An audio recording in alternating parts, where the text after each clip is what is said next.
Everyone. তো আজ আমি ডালিয়া তৈরি করব। এই জন্য সব সবজি কেটে নিয়েছি।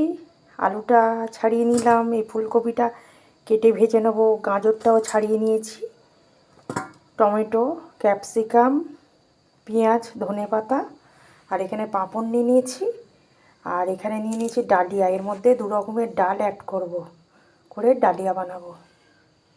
ডালিয়া হচ্ছে, আর পাঁপড় ভাজা হয়ে গেছে, ডিম অমলেট হবে, আর ঘি, আর এখানে আচার আছে। তো চলো ভিডিওটা আর বড় করছি না, ভিডিওটা এখানে এন্ড করছি। এবার খাওয়া দাওয়া হবে। Good night.